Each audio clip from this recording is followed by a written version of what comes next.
খুব চটজলদি এবং ভিন্ন স্বাদের এই পনিরটি কিভাবে রান্না করেছি চলুন দেখা যাক। এখানে আমি 150 গ্রাম পনির নিয়েছি। কড়াইতে সাদা তেল দিয়ে পনিরটা আমি হালকা করে ভেজে তুলে নেব।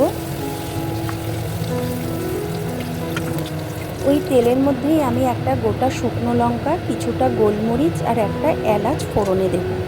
ফোড়নটা একটু ভাজা ভাজা হলে আমি তাতে আদা, কাঁচা লঙ্কা বাটা দিয়ে একটু কষিয়ে নেব। এখানে আমি কিছু মশলা নিয়ে নিয়েছি, যেমন সাদা তিল, মগজ, গোটা ধনে, কাজু, গোলমরিচ, এলাচ, দারচিনি, জয়িত্রী আর কিছুটা গোটা জিরে। এটা আমি মিক্সিতে পেস্ট করে নেব।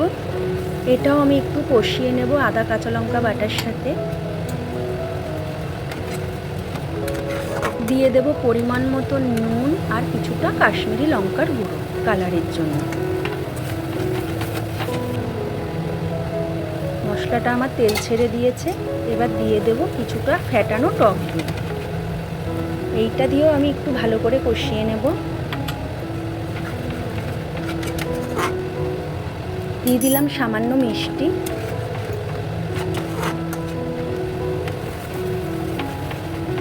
এবার আমি ঝোলের জন্য ওই মিক্সির বাটি ধোয়া জল দিয়ে দেবো কিছুটা, দিয়ে আমি ঝোলটা ফুটতে দেব।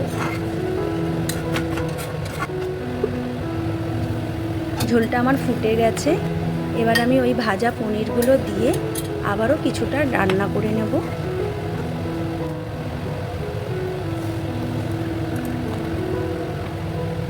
এবারই হচ্ছে একটু অন্য রকমের স্বাদ আনার জন্য আমি যেটা করেছি সেটা হচ্ছে, এখানে একটা তড়কা প্যান নিয়ে তার মধ্যে কিছুটা সাদা তেল গরম করে দিয়েছি কালো সর্ষে আর কারি পাতা ফোড়ন।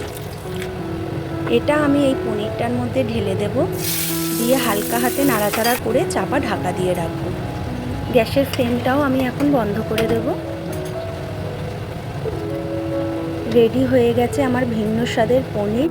জিরা রাইস কিংবা পরোটার সাথে দারুণ যাবে এটি।